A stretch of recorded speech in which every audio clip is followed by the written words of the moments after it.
이 시간 주시는 말씀은 사도행전 1장 11절 말씀입니다. 제가 봉독해 올리겠습니다. 이르되 갈릴리 사람들아 어찌하여 서서 하늘을 쳐다보느냐 너희 가운데서 하늘로 올려주신 이 예수는 하늘로 가심을 본 그대로 오시리라 하였느니라. 아멘.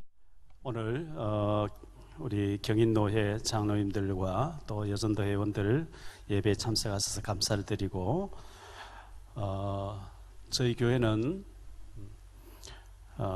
성탄절 찬송을 성탄 시즌 말고 평일날 주일날 많이 부릅니다. 왜냐하면 매일 성탄절이라 해야 되기 때문에 그렇습니다. 그리고 부활절 찬송도 자주 넣습니다. 왜냐하면 매일 부활절이라 해야 되기 때문에 그렇습니다.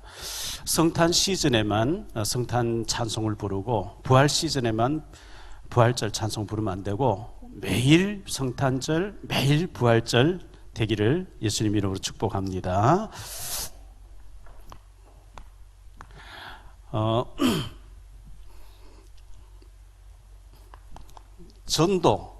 전도하면 부담이죠. 부담인데 부담이 아니고 전도와 상관없는 삶을 살면 인생이 실패되져요.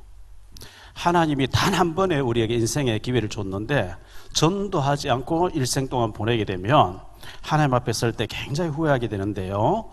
우리가 잘 아는 다윗의 아들 솔로몬 있죠. 이 솔로몬만큼 누린 사람이 없죠. 열왕기상 3장 12절에 보면 솔로몬만큼 축복받은 사람 전에도 없어 후에도 없다. 전무후무한 축복을 받은 사람이에요. 금을 시내가에 자갈같이 흔하게 쓴 사람이에요. 솔로몬이 젊은 시절에 아가서를 썼어요. 장년 시절에 잠언서를 썼어요. 노년 시절에 전도서를 썼는데 전도서 1장 2절에 보면 전도자가 이르되 헛되고 헛되며 헛되고 헛되니 모든 것이 헛되도다. 솔로몬에게 전무후무하도록 하는 축복해 줬는데 솔로몬은 전도하는데 안 썼어요. 그의 인생 말년이 돼서 내가 헛살았다 그 얘기거든요. 전도서 12장 8절에도 같은 말을 하고 있어요. 전도자가 이르되 헛되고 헛되도다. 모든 것이 헛되도다. 헛된 일에 내 청춘을 다 낭비했구나. 우리가 죽을 때 돼서 내 헛살았다 그러면 안 돼요. 전도하지 않는 인생은 헛된 거예요.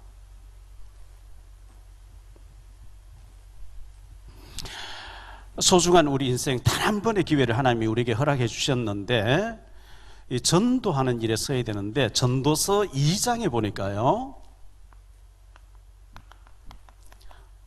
솔로몬이 어떻게 살았는지 한번 보죠. 전도서 2장 1절 이하에 보니까 나는 내 마음에 이르기를 자 내가 시험 삼아 너를 즐겁게 하리니 너는 낙을 누리라 하였으나 보라 이것도 헛되도다. 내가 웃음에 관하여 말하여 이르기를 그것은 미친 것이라 하였고 희락에 대하여 이르기를 이것이 무슨 소용이 있는가 하였노라. 내가 내 마음에 깊이 생각하기를 내가 어떻게 하여 내 마음을 지혜로 다스리면서 술로 내 육신을 즐겁게 할까.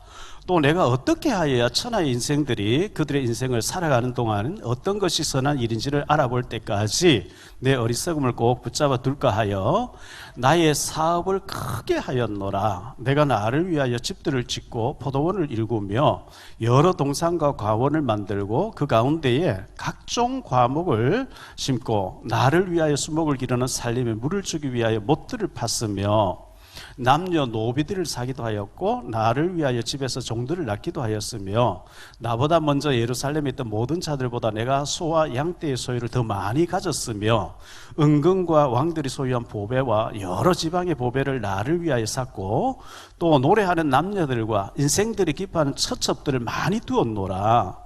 내가 이같이 창성하여 나보다 먼저 예루살렘에 있던 모든 자들보다 더 창성하니 내 지혜도 내게 여전하도다. 무엇이든지 내 눈이 원하는 것을 내가 금하지 아니하며 무엇이든지 내 마음이 즐거워하는 것을 내가 막지 아니하였으니 이는 나의 모든 수고를 내 마음이 기뻐하였습니다.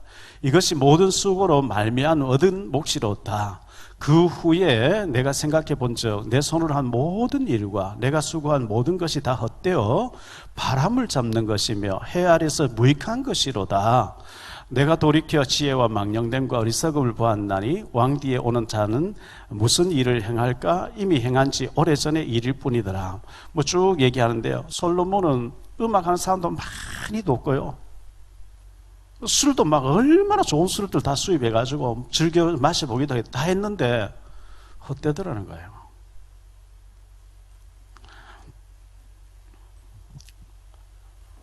마가복음 1장 38절에 우리 예수님이 이 땅에 오신 목적이 전도 때문에 오셨다 이렇게 말씀했어요. 마가복음 3장 14절에 제자들 부르신 목적이 전도 때문에 불렀다 이렇게 말씀하고 있어요. 베드로전서 1장 9절에 믿음 생활의 결론은 영혼 구원이라 그랬어요. 마태복음 24장 14절에 지구가 돌고 있는 목적이 전도받을 사람이 있기 때문에 지금 돌고 있어요. 그래서 다니엘서 12장 3절에 많은 사람을 죽게 돌아오게 한 자는 하늘의 별과 같이 빛나게 될 것이다 이렇게 말씀하고 있어요. 그래서 전도는 부담이 아니고 늘 전도를 축복이라고 생각해야 되고요. 선교, 우리가 갈 수 없는 곳에 선교사님 보내놓고 선교사님 위해서 기도하고 물질로 도와야 되는 선교지를 놓고 기도해야 선교를 해야 되는 건데 선교를 하지 아니하면 전도 안 하면 헛된 인생을 산 것이고요. 선교를 하지 아니하면 문제는 우리 자손들이 재앙을 만난다는 사실이에요. 포로로 끌려간다는 사실이에요. 속국된다는 사실이에요. 이게 성경 역사예요. 저 한 시간만 나가면 복음 한 번도 못 들은 사람들 교회 찾아와서 교회가 없는 나라가 천지인데 우상이 듣고 있는데 우리는 복음 받고 그 사람의 복음 한 번도 전하려고도 시도 안 하는 거 그게 재앙이단 말이죠. 자, 히브리서 11장에 보면 구약의 믿음의 영웅들이 쫙 나옵니다. 그리고 어마어마하게 에녹부터 시작해서 노아부터 시작해서 믿음의 영웅들 쫙 얘기해 놓고 난 뒤에 히브리서 12장 1절로 2절에 보면요. 히브리서 12장 1절 2절인데 그러므로 우리에게 구름같이 둘러싼 허다한 증인들이 있으니 모든 무거운 것과 얼매기 쉬운 죄를 벗어버리고 인내로서 우리 앞에 당한 경주를 하며 믿음의 주여 또 온전케 하시는 이인 예수를 바라보자. 우리에게 구름같이 둘러싼 허다한 증인들이 있지만 그분들이 대다수 자기는 잘 살았는데 자손들을 실패해요. 사무엘이 너무 잘했는데 사무엘의 말 한마디 땅에 떨어지지 않게 했는데 사무엘의 아들 둘이는 타락되어 있어요. 그래서 사람 바라보지 말고 예수만 바라보자 했어요. 사람 바라보면 안 돼요. 모세가 위대했는데 모세 바라보면 안 돼요. 예수만 바라봐야 됩니다. 마태복음 5장 13절로 16절 중요한 말씀이죠. 너희는 세상의 소금이니 소금이 만일 그 맛을 잃으면 무엇으로 짜게 하리요? 후에는 아무 쓸데없어 다만 밖에 버려서 사람들에게 밟힐 뿐이요. 너희는 세상의 빛이라 산 위에 있는 동네가 숨겨지지 못할 것이요.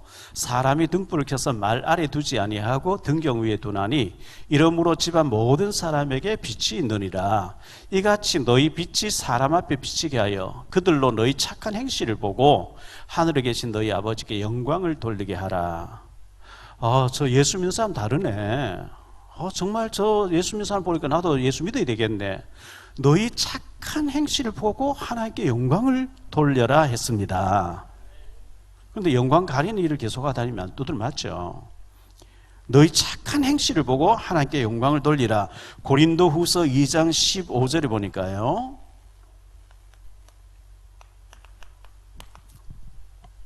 우리는 구원받는 자들에게나 망하는 자들에게나 하나님 앞에서 그리스도의 향기니 꿀벌이 막 꽃을 향해 날아오는 것은 꿀 냄새를 맡고 오는 거예요. 그리스도의 향기라 그랬어요. 우리가 그리스도 향기 역할을 해야 되고요. 고린도 후서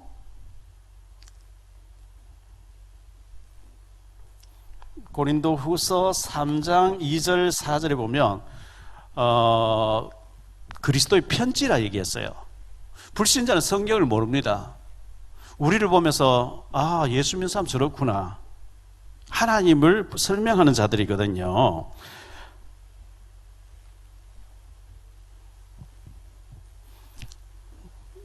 디모데후서 4장 2절에 때를 어떤지 못 어떤지 항상 복음을 전파하라 그랬어요. 그래서 우리가 전도자의 삶을 살아야 되는데요. 전도자의 삶, 증인의 삶, 증인된 증인의 삶을 살아야 되고 우리는 전도하는 일을 살아야 되는데, 마태복음 28장 18절로 20절에 보면 예수께서 나와 말씀하여 이르시되 하늘과 땅의 모든 권세를 내게 주셨으니 그러므로 너희는 가서 모든 민족을 제자로 삼아 아버지와 아들과 성령의 이름으로 세례를 베풀고 내가 너희에게 분부한 모든 것을 가르쳐 지키게 하라. 볼지어다 내가 세상 끝날까지 너희와 항상 함께 있으리라 하시니라. 전도자의 삶을 살아야 됩니다. 그래서 전도가 부담이 아니고 축복이고요. 선교 이거 꼭 해야 됩니다. 안 하면 큰 재앙을 만납니다. 그리고 우리가 제자를 남겨야 돼요. 제자를 삼으라 했기 때문에요. 예수님의 4가지로 오늘 말씀드린다고 했거든요. 그럼 첫 번째, 예수님의 낮아지심.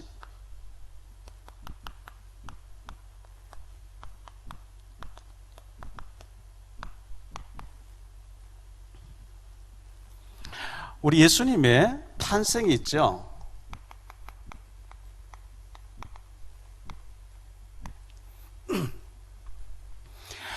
누가복음 2장 7절에 보니까요, 첫 아들을 낳아 강보로 사서 구유에 뉘었으니 이는 여관에 있을 곳이 없음이더라. 우리 예수님은 호텔에서 나시지 않고 왕궁에서 나시지 않고 시설 좋은 산부인까지 나시지 않고 말구유에서 나섰어요. 여관에 있을 곳이 없습니다. 그 유대인들의 이 잘못된 사고방식이 선민사상과 메시아관이 잘못되어 있어요. 전쟁하는 메시아가 나타나서 유대인들을 아주 세계를 지배할 것이다. 그거 착각인 거예요. 그렇게 잘못된 각인돼 있어요. 예수님은 그런 가짜들 몰라보도록 말구유에 나서버린 거예요. 낮은 곳으로 임하신 거거든요. 마태복음 8장 20절에 보니까요, 예수님 어디로 가십니까? 저 따라가겠습니다 하니까 예수님께서 대답이, 예수께서 이르시되 여우도 굴이 있고 공중에 새도 거처가 있으되 인자는 머리 둘 곳이 없다. 여우도 굴이 있고 새도 둥지가 있는데 예수님 머리 둘 곳이 없다 그랬어요. 배 고물을 베고 주무시고 이렇게 했어요.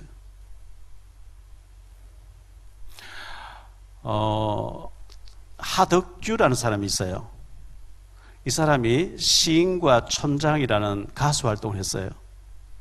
이 사람이 믿음 좋은 사람인데요, 작사를 해서 노래를 불렀는데 본인이 부른 노래 히트를 못했고 가수 조성모라는 가수가 히트를 시킨 노래 중에 가시나무새라는 노래가 있죠.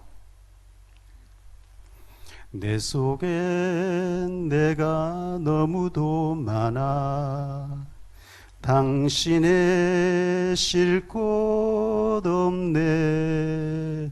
내 속엔 헛된 바램들로 당신의 편할 곳 없네. 내 속엔 내가 어쩔 수 없는 어둠, 당신의 쉴 자리를 뺏고 내 속엔 내가 이길 수 없는 슬픔, 무성한 가시나무 숲 같네. 바람만 불면 그 메마른 가지 서로 부대끼며 울어대고 쉴 곳을 찾아 지쳐 날아온 어린 새들도 가시에 찔려 날아가고 바람만 불면 외롭고 또 괴로워 슬픈 노래를 부르던 날이 많았는데 내 속엔 내가 너무도 많아서 당신의 쉴 곳 없네. 내가 너무 강해가지고 주님을 모실 자리를 안 내주는 거예요. 주님을 저 말구이에 쳐넣어버린 거예요. 내 속에 내가 너무 강한 것이 가득해가지고 세상에 지치고 힘든 어린 새 같은 존재가 쉴 곳을 찾아왔다 가시에 찔려서 상처받고 떠나는 거예요. 내 속에 내가 너무 많아가지고. 어쩌면 찬송가 같이 지은 하덕규, 이분은 지금 목사돼서 백석대학교에서 작곡을 가르치고 있는 사람입니다. 찬송가처럼 지은 노래예요. 내 속에 내가 너무 강해가지고 예수님이 거할 곳이 없는 거예요. 예수님 발붙일 곳이 없어. 예수님은 낮은 곳으로 임하셨는데요,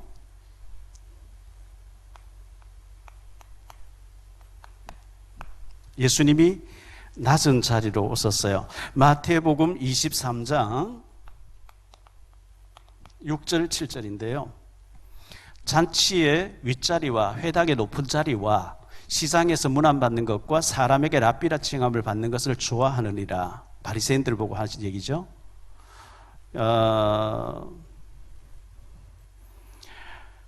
잔치의 상석을 좋아하고 높은 자리를 앉기를 좋아한다. 누가복음 14장에 보니까요 7절로 11절인데요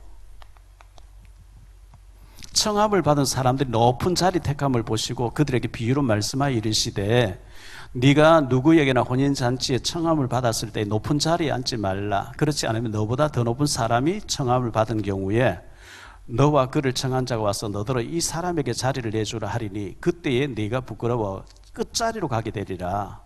청함을 받았을 때에 차라리 가서 끝자리에 앉으라. 그러면 너를 청한 자가 와서 너더러 벗이어 올라앉으라 하리니 그때에 함께 앉은 모든 사람 앞에서 영광이 있으리라. 무릇 자기를 높이는 자는 낮아지고 자기를 낮추는 자는 높아지리라. 이 바리새인들은 막 잔치에 상석 갖기를 좋아하는 거예요. 높은 자리 대접받기를 좋아하는 거예요. 예수님은 끝에 가서 앉아라 이 사람아.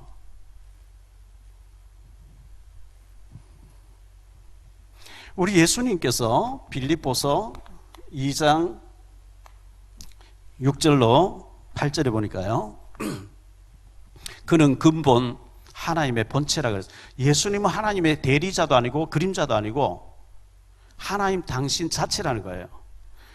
근본 하나님의 본체시나 하나님과 동등됨을 취할 것으로 여기지 아니하시고 오히려 자기를 비워 종의 형체를 가지사 사람들과 같이 되셨고 사람의 모양으로 나타나사 자기를 낮추시고 죽기까지 복종하셨으니 곧 십자가에 죽으심이라. 우리 예수님은 하나님의 보좌에 하나님과 동등하신 똑같은 분인데 종의 형체를 가서 죽는 자리까지 낮아지셨다 이렇게 말씀하고 있는 거거든요.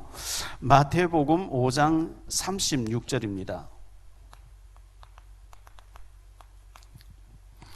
네 머리로도 하지 말라. 이는 내가 한 터럭도 희고 검게 할 수 없습니다. 늘 저는 그렇게 고백합니다. 주님, 저는 터럭 하나 희게 검게 못해요. 염색은 할 수 있어요. 터럭 하나 희게 검게 못하는 내가 뭘 할 수 있겠어요? 주님이 저를 도구로 사용해 주세요.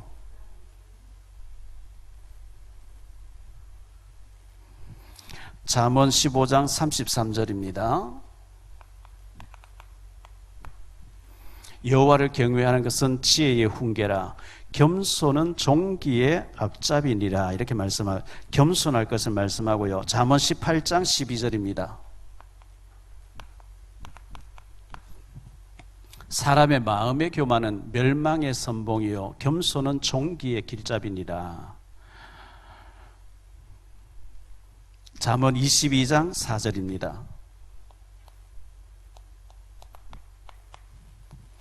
겸손과 여호와를 경외함의 보상은 재물과 영광과 생명이라고 말씀하고 있습니다. 예수님이 낮은 곳으로 임했는데 나는 자꾸 교만해지려고 하고 대접받으려고 하고 높은 자리 좋아하면 사탄에게 잡히는 거예요.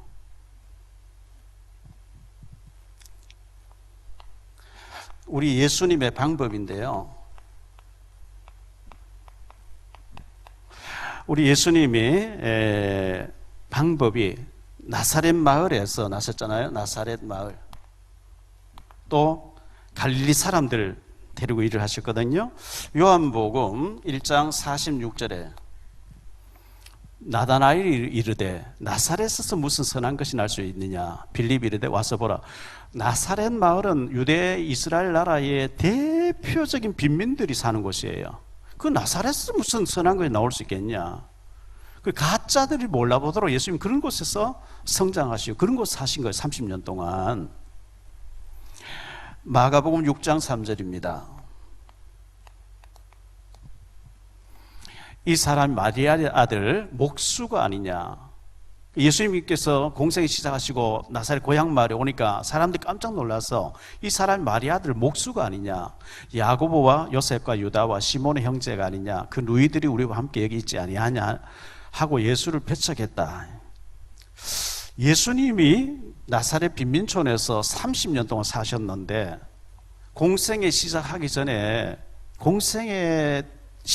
전에도 예수님은 그리스도였거든요. 그 빈민촌에 얼마나 문제 많은 사람, 귀신 들린 사람, 아픈 사람, 영적으로 시달린 사람 많이 있었겠어요. 근데 예수님이 턱 가서 한마디 턱 해주면 살아나고 턱 가면 귀신 떠나고 할 텐데 예수님은 공생에 시작하기 전까지 한 번도 그런 표시를 안 낸 거예요. 철저하게 절제하신 거예요. 그러니까 가족들, 육신의 동생들까지도 예수님을 몰라보고 마가복음 6장 3절에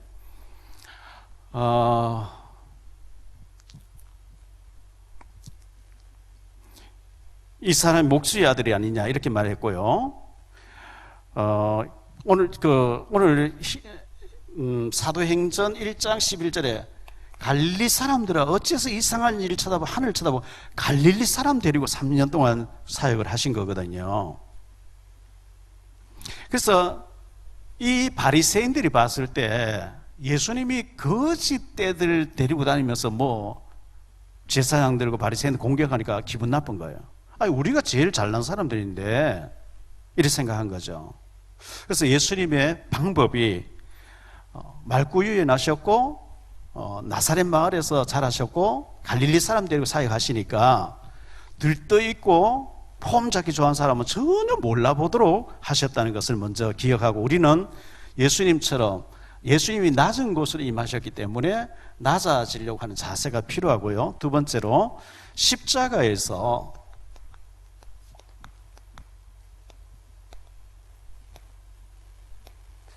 우리 예수님 십자가에서 희생당하신 거죠. 십자가가 지금은 굉장히 영광스러운 건데요. 유엔이라든지 적십자라든지 약국이라든지 병원이라든지 세계적인 어떤 중요한 생명을 살리는 단체는 전부 십자가 마크예요. 그런데 예수님이 십자가에 못 박혀 죽으시고 부활하시기 전까지는 십자가 자체가 저주였어요. 신명기 21장 23절에 십자가는 저주라 그랬어요. 그 시체를 나무 위에 밤새도록 두지 말고 그날에 장사하여 내 하나님 여호와께서 내게 기업으로 주시는 땅을 더럽히지 말라. 나무 위에 달린 자는 하나님께 저주를 받았습니다. 우리 예수님께서 왜 그 저주를 대신 짊어지셔야 됐냐? 나의 저주를 대신 지신 거예요. 그분이 죄가 있어서 대신한 게 아니고 그분이 죄 원죄가 없는 분이에요. 나의 죄를 대신 지고 저주를 받으신 거거든요. 갈라디아 3장 13절도 같은 말씀하고 있어요. 나무 위에 달린 자마다 저주를 받은 것이라. 그러면 왜 예수님이 이렇게 죽으셔야 되느냐? 창세기 2장 17절에 선악과를 먹지 말라. 먹으면 반드시 죽으리라 했는데 죽는 길을 가버렸어요. 그래서 하나님의 공의는 죽여야 돼요. 사랑은 용서를 해줘야 돼요. 용서하려니 공의가 안 되고 공의를 베풀지 사랑이 안 되고 이래서 하나님께서 죄 없는 하나님의 아들 예수를 보내서 대신 죽어주게 하겠다. 그래서 이사야서 53장에 뭐라고 얘기하고 있죠? 그가 찔림은 우리의 허물 때문이요. 그가 상함은 우리 죄악의 우리라고 하는 우리 포괄적이지만 그가 찔림은 박용배 때문이요. 박용배의 죄악 때문이요. 박용배의 허물 때문이요. 그가 징계를 받음으로 우리는 평화를 누리고 그가 채찍에 맞음으로 우리는 나음을 잊게 된 줄 믿습니다. 십자가에서 죽으셨는데요. 요한복음 19장 30절에 예수님께 십자가에서 다 이루었다고 선언하셨어요. 마태복음 10장 38절에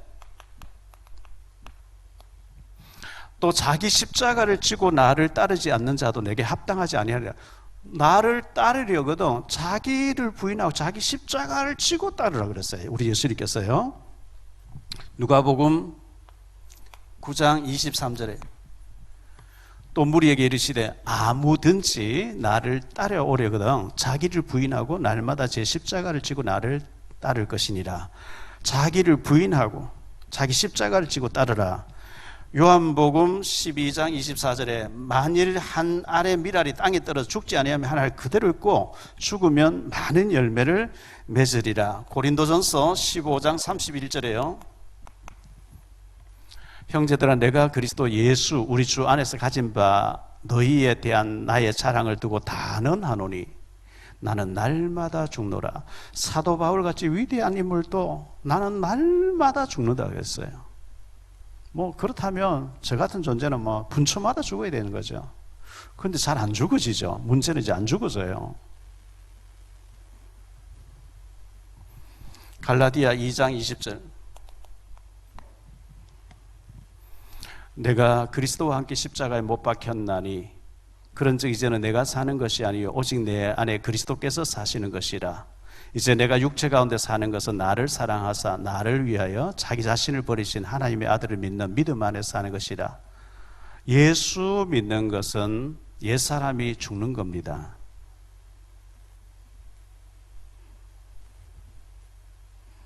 갈라디아 5장 24절 그리스도 예수의 사람들은 육체와 함께 그 정욕과 탐심을 십자가에 못 박았느니라. 옛것은 십자가에 못 박고 죽고 내 속에 그리스도가 살게 되기를 바랍니다. 죽으면 더 큰 응답을 받게 되는데요. 아이고 죽어버리면 되겠습니까? 히브리서 11장 4절에 아벨이 죽었잖아요. 믿음으로 아벨은 창세기 4장에 나오는 아벨입니다. 가인보다 더 나은 제사를 하나님께 드림으로 의로운 자를 하시는 증거를 얻었으니 하나님이 그 예물에 대하여 증언하심이라. 그가 죽었으나 그 믿음으로서 지금도 말하느니라. 아벨은 죽었지만 살아있다는 거예요. 그 믿음이. 스데반이 죽습니다. 사도행전 7장 1절로 60절에 스데반이 복음 전하다가 돌 맞아 죽게 되죠. 스데반이 돌 맞아 죽으니까 인생 실패된 것 같은데 돌 던질 때 증인으로 앞장서서 죽이도록 앞장섰던 사도행전 9장 1절로 22절에 사울이라는 사람이 주님 만나버려요. 스데반을 죽인 앞장섰던 사람이죠. 사도행전 11장에 보니까 19절로 30절에 스데반의 환난으로 인하여 흩어졌던 사람들이 안디옥에서 안디옥 교회를 세웠다. 이 안디옥 교회가 선교 때문에 세워진 교회거든요. 그 안디옥 교회가 바울 팀을 선교사를 내보내가지고 그 바울 팀이 움직임으로써 복음이 이루어졌고 유럽을 복음하고 미국으로 건너갔다 한국에 와서 안디옥 교회 바울 팀 때문에 우리가 지금 구원받고 신앙생활 하는 거예요. 그 안디옥 교회가 세워진 배경이 스데반의 환난으로 인하여 흩어진 사람들이 안디옥에 모여서 안디옥 교회를 세우고 바울을 선교사를 내보냈다. 스데반은 죽었지만 죽은 게 아니고 그 죽음의 피해, 순교의 피해 역사는 계속 지금도 진행되고 있는 거예요. 로마서 6장 6절이에요. 우리가 알거니와 우리의 옛사람이 예수와 함께 십자가에 못 박힌 것은 죄의 몸이 주고 다시는 우리가 죄에게 종노를 하지 아니하려 함이니 그랬어요. 에스더 4장 16절에 에스더가 죽으면 죽으리라 그랬죠. 죽으면 살게 될 줄로 믿습니다. 예수님이 십자가에서 희생하신 것, 낮은 곳에 탄생하셨고 십자가에 희생하셨어요. 세 번째 생각할 말씀은요,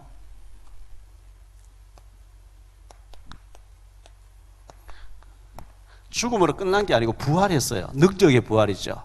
부활과 승천을 한꺼번에 생각하죠.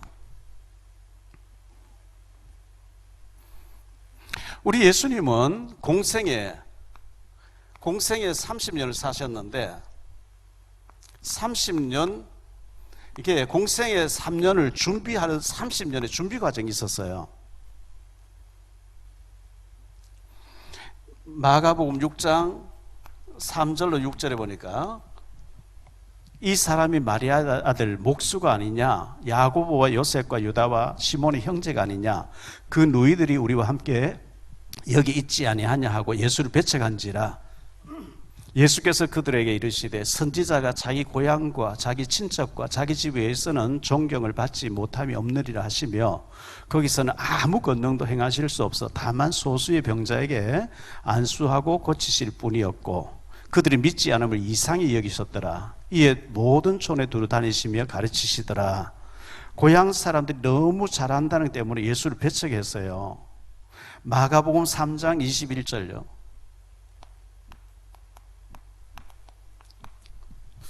예수의 친족들이, 가족입니다. 동생들입니다. 듣고 그를 붙들러 나오니 이는 그가 미쳤다 하밀러라. 예수님이 막 환자들을 고치고요, 막 기적을 일으키고 하니까 예수의 동생들이 예수를 붙들러 나왔다. 밧줄로 묶어가 데려가려고 붙들러 나왔는데 왜? 미쳤다 이거예요. 다른 사람은 속일 수 있을지 모르지만 우리는 한 이불 밑에서 같이 잤어요. 같이 먹고 자랐어요. 한 이불 밑에서 한솥밥을 먹으면서 예수님이 같이 지냈어요. 30년 동안. 우리는 못 속인다 이거예요. 메시아 아니라는 거예요. 그 가족들이 미쳤다고 형을 잡으러 왔다니까요. 왜? 그 동생들도 믿지 않았다 그랬어요. 예수님이 30년 동안 준비하는 과정에 평상시에 막 기적을 행하고 내가 때가 되면 메시아 일을 할 거야, 나는 메시아, 이런 얘기를 한마디도 한 적이 없어요. 그걸 동생도 안 믿은 거죠. 그냥 형이라 그래요. 형. 목수 일을 하는 우리 형이야. 메시아 하니까 미쳤어. 붙들고 잡아가야 돼. 돌아왔다. 미쳤다 하면서. 예수님의 30년 공생의 준비 과정에서 얼마나 철저하게 표시를 안 내고요, 절제한 삶을 산 거예요. 내가 때가 되면 이렇게 할 거야, 그 말도 안 한 거예요.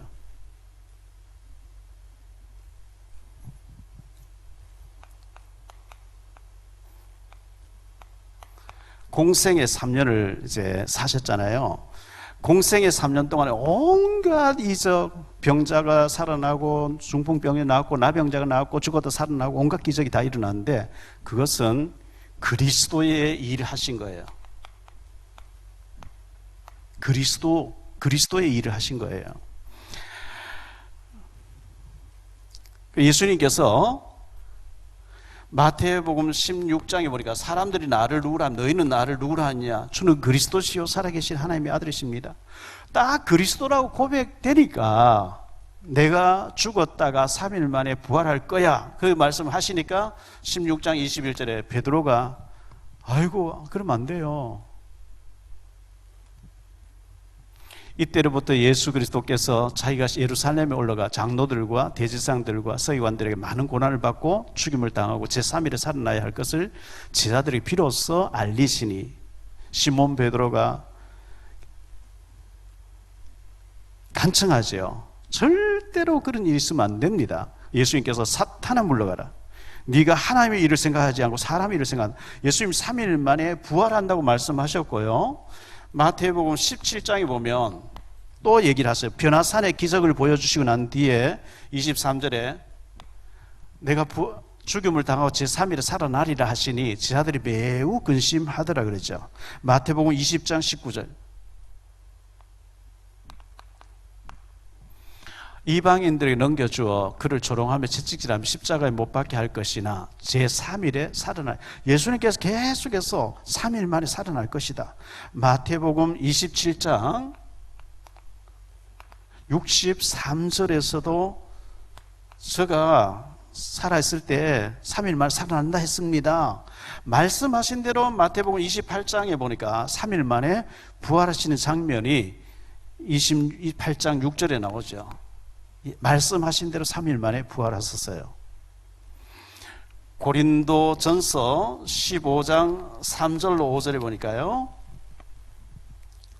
내가 받은 것을 먼저 너에게 전하였노니 이는 성경대로 그리스도께서 우리 죄를 위하여 죽으시고 장사 지낸 바 되셨다가 성경대로 사흘 만에 다시 살아나사 게바에게 보이시고 후에 12제자에게와 500여 형제에게 일시에 보이셨으니 성경대로 죽으시고 성경대로 살아나신 줄 믿습니다. 살아나신 주님께서 사도행전 1장 3절에 40일 동안 하나님의 나라 세계복음화를 어떻게 하라는 것을 말씀하셨다. 40일 동안 하나님 나라 일을 말씀하시고요, 승천하셨어요. 우리 예수님께서 승천하시고 보좌 우편에 앉으셨다 그랬거든요. 하나님 보좌 우편에 앉으셨다.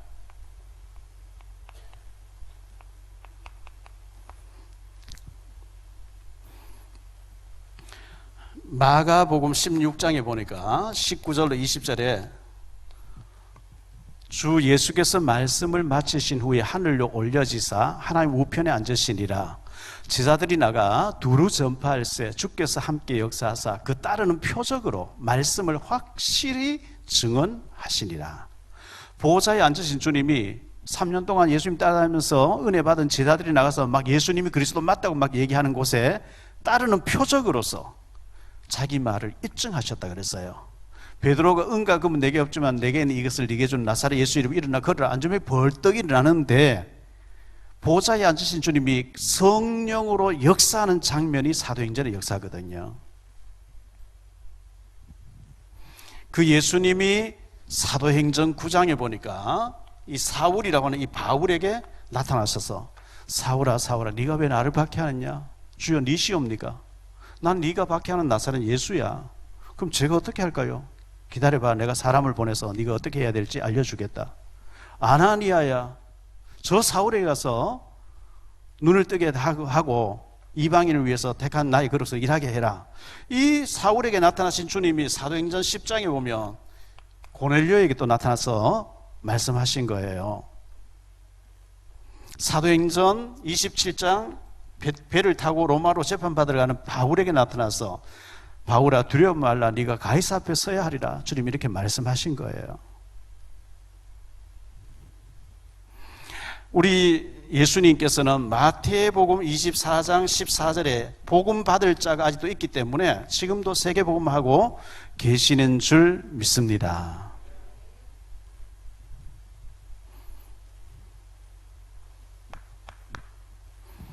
네 번째로요,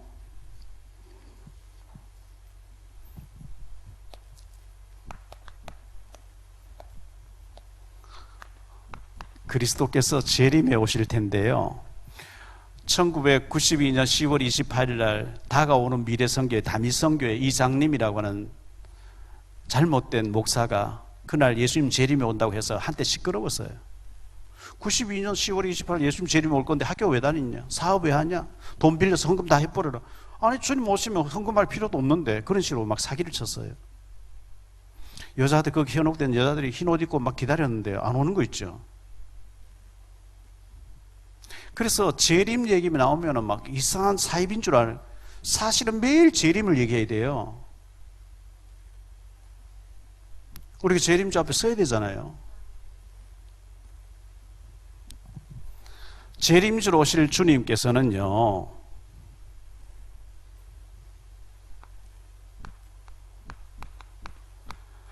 재림주로 다시 오실 그리스도인데요,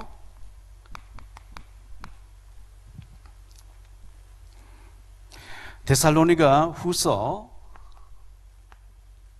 4장 16절 17절입니다. 평강의 주께서 친히 때마다 일마다 너희에게 평강을 주시고 주께서 너희 모든 사람과 함께 하시기를 원하노라. 나 바울은 친필로 문하게 아니고요, 데살로니가 후서 4장 16절 17절에 주께서 호령과 천사장의 나팔 소리와 천사장의 소리와 하나님의 나팔 소리로 친히 하늘로부터 강림하시리니, 주님께서 나팔 소리와 함께 친히 강림해 오신다 이렇게 말씀하고 있고요. 데살로니가 후서 1장 7절, 환난을 받는 너에게는 우리와 함께 안식으로 갚으시는 것이 하나님의 공이시니 주 예수께서 자기 능력과 천사들과 함께 하늘로부터 불꽃 가운데서 나타나실 때에, 이렇게 말씀하고 있습니다.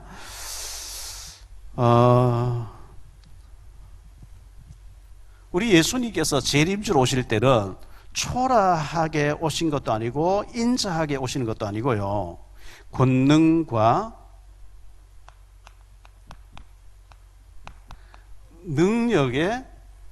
능력의 주님으로 심판주로 오시는 거예요. 계시록 1장 13절로 16절인데요. 사도 요한이 반모섬에 유배되어 있어요. 사도 요한이가 다른 사도들은 다 순교를 당했는데 사도 요한은 산순교자로 살았어요. 예수님이 십자가에 못 박히실 때 요한에게 보라 네 어머니라, 육신의 어머니 마리아를 동생 야고보에게 요셉에게 맡기지 않고 사도 요한, 제자 요한에게 네 어머니라 이렇게 해서 요한이 그날부터 예수님의 어머니 마리아를 모셨다, 자기 집에 모셨다 했는데, 그래서 그런지 사도 요한은 산순교자로 장수했어요. 100세 가까이 살았대요, 학자들의 말에 의하면. 그런데 이 네로 황제, 도미티아노 황제가 너무 박해하는 가운데 요한을 펄펄 끓는 가마 기름 솥에다가 집에 던져넣는데 해를 전혀 안 입는 거예요. 그래서 놀라가지고 반모섬에 사람이 살지 않고 뱀이 많고 돌이 많은 반모섬에 유배를 보냈다는데, 그 주일날 아침에 새벽에 요한이가 기도하는 가운데 예수님을 만나서 기록한 것이 요한계시록이잖아요.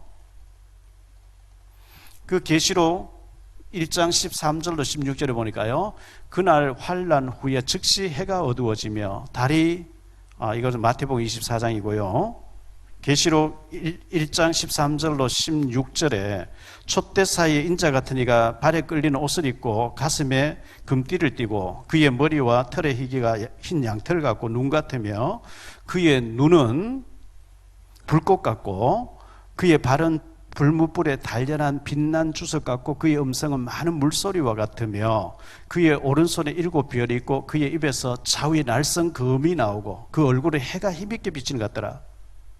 얼굴에서 불이 출출 나오고요, 입에서 날성 칼이 막 나오는데 사도 요한이 예수님을 실제로 보는 순간에 숨이 멎는 것 같았어요.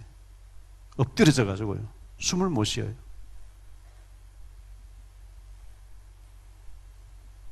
그리고 예수님이 초림 때 초라하게 오셨고 인자하게 사역하실 때하고는 전혀 달라. 재림주로 오실 때는 달라요. 마태복음 24장 29절로 31절을 보죠. 그날 환난 후에 즉시 해가 어두워지며 달이 빛을 내지 아니하며 별들이 하늘에서 떨어지며 하늘의 권능들이 흔들리리라. 그때 인자의 징조가 하늘에서 보이겠고 그때의 땅의 모든 족속들이 통곡하며 그들이 인자가 구름을 타고 능력과 큰 영광으로 오는 것을 보리라. 자, 예수님의 재림을 보는데 계시록 1장 7절에는 뭐라고 얘기하고 있어요? 계시록 1장 7절에 볼지어다 그가 구름을 타고 오시리라. 각 사람의 눈이 그를 보겠고 그를 찌른 자들도 볼 것이요. 예수님을 십자가에 못 박은 자도 보고 창으로 옆구리를 찌른 자들도 볼 것이요. 다 보게 돼 있어요. 통곡하게 돼 있어요. 예수를 박해했던 사람들은 탄식하게 돼 있어요.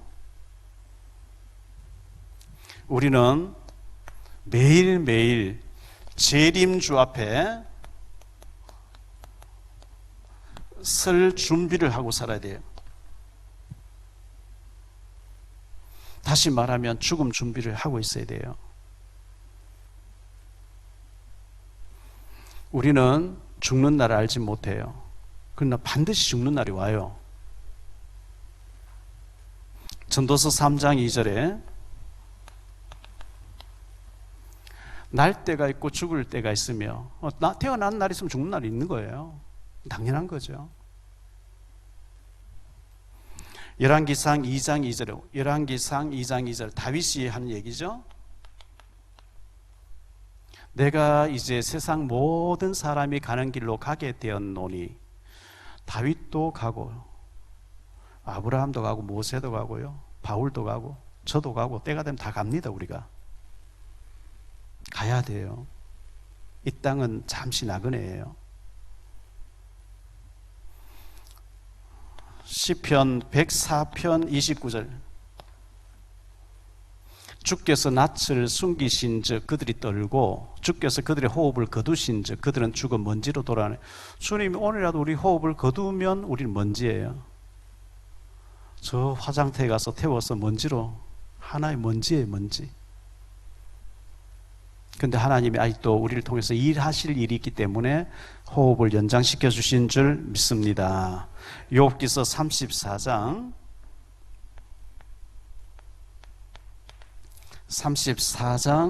14절 15절 그가 만일 뜻을 정하시고 그의 영과 목숨을 거두실진데 모든 유체가 다 함께 죽으며 사람은 흙으로 돌아가리라. 하나님 우리 호흡을 거두시면 흙으로 돌아가는데요, 히브리서 9장 27절에 한 번 죽는 것은 사람에게 정해진 것이고 죽음 다음에는 심판이 기다린다. 창세기 3장 19절에 너는 흙에서 왔기 때문에 흙으로 돌아갈지니라. 우리는 흙으로 돌아가야 되는데 이 땅에 살아있는 동안에 복음을 위해서 마태복음 10장 42절에 냉수 한 그릇이라도 대접한 자는 결단코 상을 잃지 아니하리라.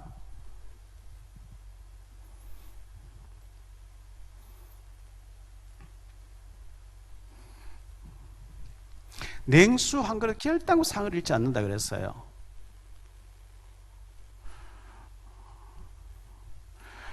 전에는 제인데 뭘 주면 제가 집사님 주지 마세요, 집사님도 어려운데 제가 이렇게 얘기했는데 냉수 한 그릇도 대접해야 상을 받는다 그래서 제가 요즘 주면 받아요.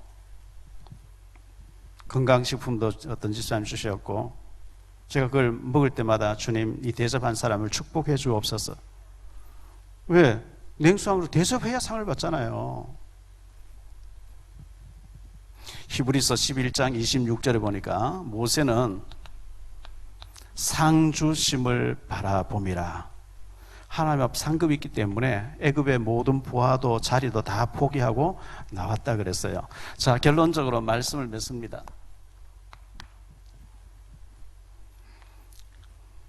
우리 예수님의 낮아지심,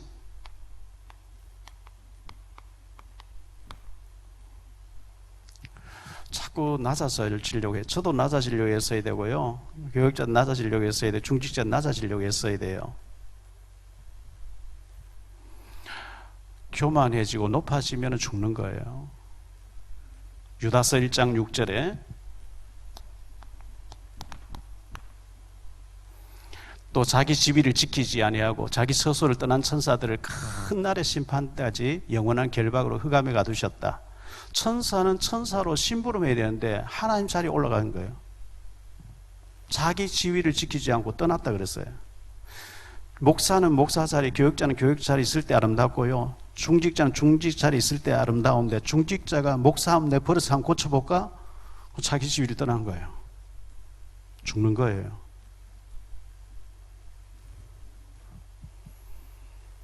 예수님이 낮아지셨기 때문에 우리 낮아지려고 애써야 되고요, 그리스도의 희생하심, 십자가의 죽으심이죠.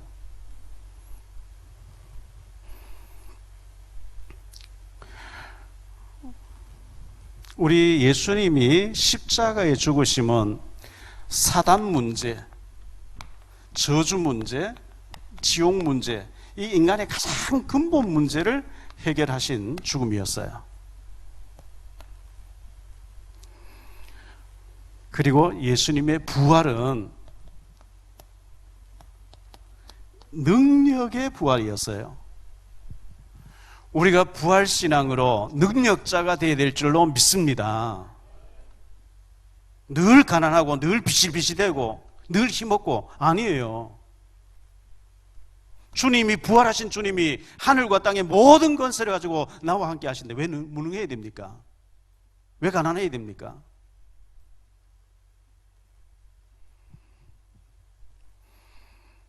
경제도 부활하기를 바랍니다. 능력도 부활하게 되기를 바랍니다. 은혜도 부활하고 사역도 부활하기를 되기를 바랍니다. 그리스도의 부활, 능력의 부활이에요. 능력자가 되어야 돼요.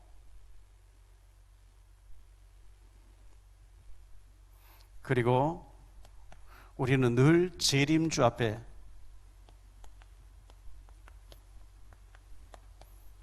설날을 생각해야 돼요. 다시 말하면 나의 죽음을 생각해야 돼요. 시편 90편이죠.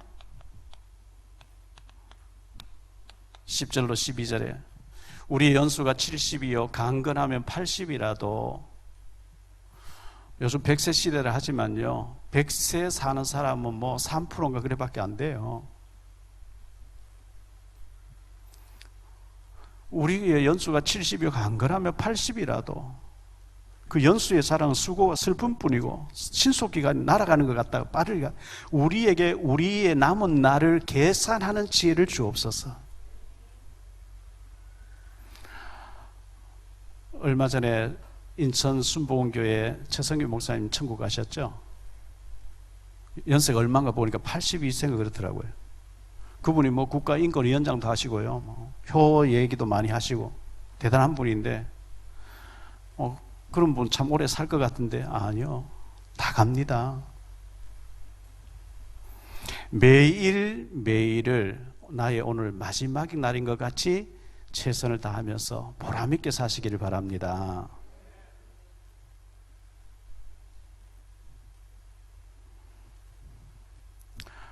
재림주 앞에 설 날을 늘 생각해야 되는 거죠.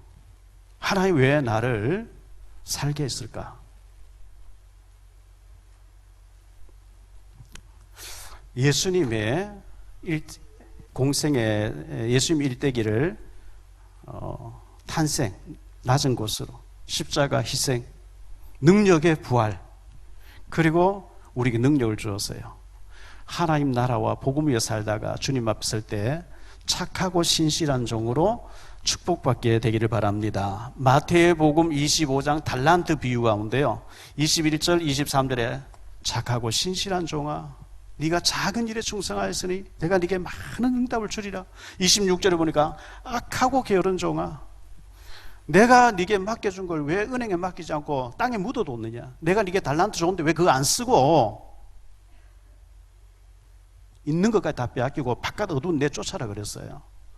악하고 게으른 종이 되지 마시고 착하고 신실한 종으로 하나님 앞에 인정받고 쓰임받게 되시기를 축복합니다. 기도합니다. 주님 감사합니다. 여전도의 헌신 예배를 드리면서 우리 모든 주의 종들, 또 장로님들, 권사님들, 성도님들 예수님의 네 가지를 늘 생각하게 하옵소서. 예수님이 낮은 곳으로 임했습니다. 은혜라고 하는 히브리어 하난이란 단어는 낮아질 때 임하는 것이란 뜻입니다. 낮아질 때 은혜를 입습니다. 교만하면 은혜를 입지 못합니다. 예수님이 낮아지신 것처럼 우리 낮아지게 하시고 예수님이 희생하신 것처럼 우리도 희생하게 하시고 예수님의 능력의 부활을 우리도 힘있게 도와주옵소서. 능력자로 살게 해 주옵소서. 기도도 능력 있게 하시고 전도도 능력 있게 하옵시고 삶도 능력 있게 하옵소서. 그리고 주님 앞에 설 날을 늘 생각하면서 우리가 살아서 주님 재림에 오시든지 아니면 우리는 재림주 앞에 서야 됩니다. 주님 앞에 설 때 착하고 신실한 종으로 인정받을지언정 상급받을지언정 악하고 게으른 종이라고 내 쫓아라고 하는 저주받는 자가 되지 않도록 은혜 내려 주옵소서. 경인노예를 축복하시고 장로님들 축복하시고 권사님들 축복하시고 여전대를 축복해 주옵소서. 주 예수 그리스도 이름으로 축복하며 기도하옵나이다.